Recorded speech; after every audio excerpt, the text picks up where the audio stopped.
தட்டி மேளம்.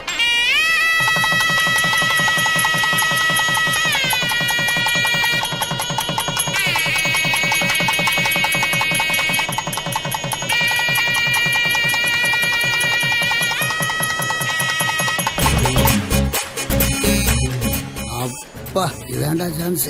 கையெடுங்க. உங்க ஆசீர்வாதம் சாமி.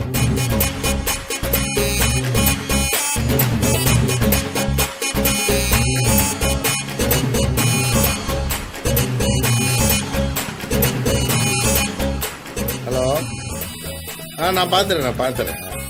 சுவாமிஜி கொஞ்சம் இருங்க. என்ன என் மேட்ரு என்னாச்சு? யோ, நான் 100 ஏக்கர் மேட்டரை பற்றி பேசிட்டு ஓ மேட்டர் அப்புறம் பேசலாம் முடியா? நான் அந்த இடத்துக்கு தான் வந்துட்டு இருக்கேன். நான் வந்து பார்க்குறேன். ஓகே. ஆளு முகரேன். இவர் ரொம்ப அழகு.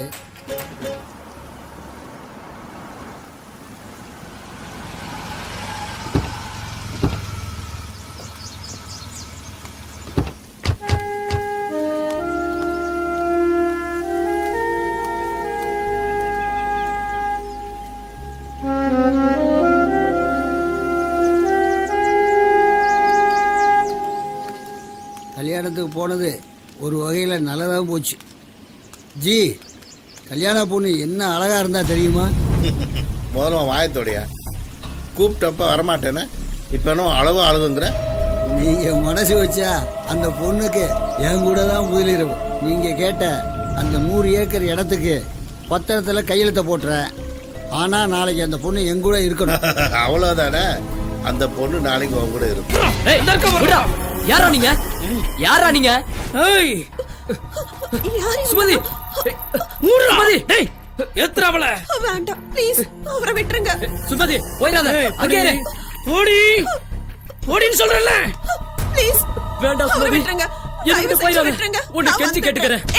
ஐயோ புரியல சார். என்னப்பா? எனக்கு இன்னைக்கு தான் சார் கல்யாணம் ஆச்சு.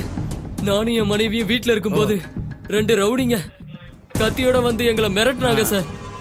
நாங்க உங்ககிட்ட இருந்து தப்பிச்சு ஓடிட்டு இருந்தப்ப வழியில எங்களை மடக்கி என்ன அடிச்சு போட்டு என் மனைவியை தூக்கிட்டு போயிட்டாங்க சார்.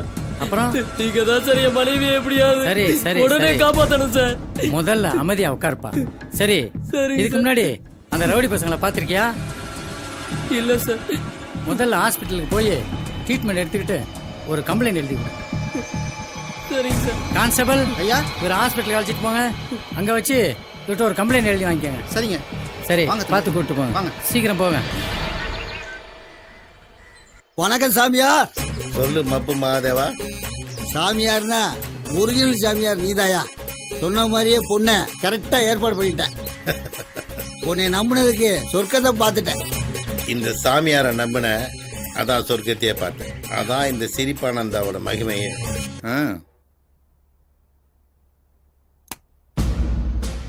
ஓகே, உங்களுக்கு police force, weapons, any others வேற என்ன வேணாலும் கேளுங்க. Thank you sir. யாரை வேணாலும் அரெஸ்ட் பண்ணுங்க. இதுக்காக தான் நான் இவ்வளவு நாள் காத்துட்டு இருந்தேன். எஸ் சார், நம்ம டிபார்ட்மெண்ட்ல எனக்கு தேவையான சில அதிகாரிகளை கொடுத்தீங்கன்னா நல்லா இருக்கும் சார். சோபா யாருன்னு சொல்லுங்க. மிஸ்டர் செந்தில்நாதன், மிஸ்டர் தியாகு, இவங்க போதும் சார். Very good. இந்த டீமை வச்சு அந்த சாமியாருங்க நெட்வொர்க்கே ஆஃப் பண்ணிடுவோம் sir. Okay mister Jayaprakash, best of luck. Thank you sir. நிச்சயமா நீங்க சாதிப்பீங்க.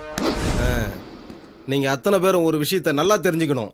எத்தனை இடத்துல மாமூல் வாங்குறீங்க, உங்க பேங்க் பேலன்ஸ் எவ்வளவு, உங்க சொத்து மதிப்பு என்ன, இதை எதை பத்தியும் நான் உங்கள்ட்ட கேட்க போறதில்ல.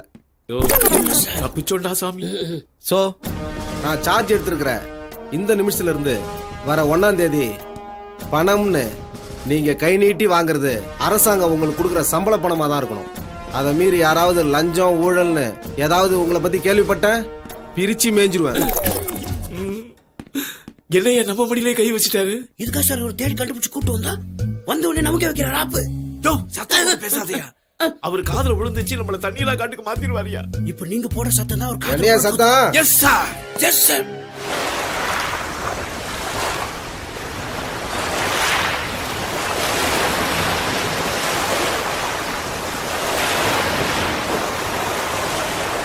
பார்த்து எடுத்து தெளிங்கப்பா. நம்ம மாதிரி போலீஸ் சாமியார் பார்த்தா கடல் பொங்கி வரும், அப்புறம் சுனாமி தான். நீ தண்ணி தெளிச்சுக்கலாம்.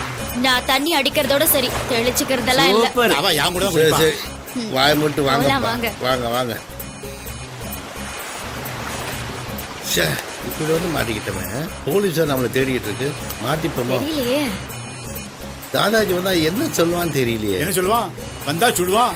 எல்லாரும் அதுக்குள்ள உருட்டு ஓடிடுவோம். சும்மாரியா பயந்தாங்க. என்ன வளர்ற? எப்படியா சொல்லுவான்? ஒன்னும் சொல்ல மாட்டான். கரெக்ட். என்கிட்ட மொத்தம் 50 கோடி ரூபாய் பணம் இருக்கு. அதை வச்சு ஒரு அற்புதமான பிசினஸ் பண்ணி ஓஹோன்னு போயிட்டே இருப்பேன். நான் வரேன். யோ போஜா உட்காரு. உங்ககிட்ட 50 கோடி தான் இருக்கு. ஆமா. என்கிட்ட டபுள் 100 கோடி வச்சிருக்கேன். நான் அரசியல் கட்சி ஆரம்பிச்சு பொழைச்சுக்க வேண்டா டே. உங்களை மாதிரி 50 கோடி 100 கோடி சேர்த்து வைக்காம ஜஸ்ட் ஒரு 500 கோடி தான் எது சேர்த்து 500? ஏய் 500 கோடி. யாராவது நல்ல மாப்பிளையா கிடைச்சா வெளிநாட்டுல போய் செட்டில் ஆயிடலான்னு இருக்கேன். நான் வந்துடுவா. அப்ப நாங்க பைத்தியக்காரனா? சும்மா விளையாடுதீங்கப்பா. தாதாஜி கிட்ட இருந்து எப்படி எஸ்கேப் ஆறதுன்னு யாராவது ஒரு வழி சொல்லுங்கப்பா. வழின்னா ஏதாவது யோசியா? ஒரு ஐடியா வரலையே. என்ன போலீஸ் சாமியார்களே, யாருக்கு தெரியும்? சௌக்கியமா? தாதாஜி, எங்க நிலைமை பத்தி உங்களுக்கு தெரியாதா? என்ன நிலைமை? கோடி கோடியா மந்திரி பணத்தை அடிச்சு வச்சிருக்கீங்களே, அதுதானே? தாதாஜி, நாங்க செஞ்சது தப்பு தான். உங்களால தான் நாங்க இந்த நிலைமைக்கே வந்தோம். நீங்க தான் எங்களை எப்படியா இவங்கெல்லாம் காப்பாற்றணும். ஆம்பளைங்க, நான் பொம்பளை. கொஞ்சம் பெரிய மனசு பண்ணி சும்மா இருக்கோ, எல்லாம் எனக்கு தெரியும். நான் இப்போ சொல்றது எல்லாரும் கவனமா கேளுங்க. வர அமாவாசை அன்னைக்கு எனக்கு கண்ணி கழியாத சின்ன குட்டி, அதுவும் சுத்தமான குட்டி எனக்கு வேணும்.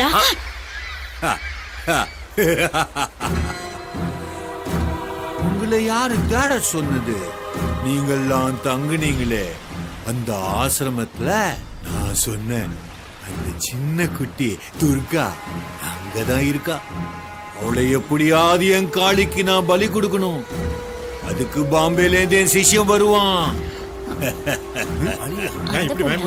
அவளை அவன் வசியம் பண்ணிட்டானா நான் நினைச்சது எல்லாம் நடக்கும். அதுக்கப்புறம் என்னை யாரும் எந்த வகையிலையும் அசைக்க முடியாது. போங்க, அந்த குட்டி உங்க கையில கிடைப்பா, சம்ஜே?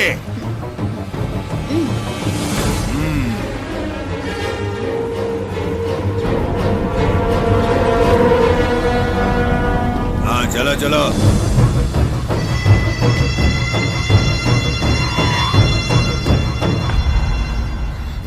பாம்பானந்தா, கம்ஷானந்தா, நீங்க 2 பேரும் துர்கா கடத்துறீங்க. பகவத் பாதர், காஞ்சி பெரியவர், யோகி ராம் சூரத்குமார், ராமலிங்க அடிகளார், ஷீரடி பாபா, ராமானுஜர், பகவான் ரமணர், இப்படி நிறைய மகான்கள் வாழ்ந்த தமிழ் மண்ணுமாயுது. இப்படிப்பட்ட தமிழ்நாட்டுல மனுஷன் ஒரு நிமிஷம் கூட அவ்வளவு விட்டு பிரியப்பட்டக்கான அதானே.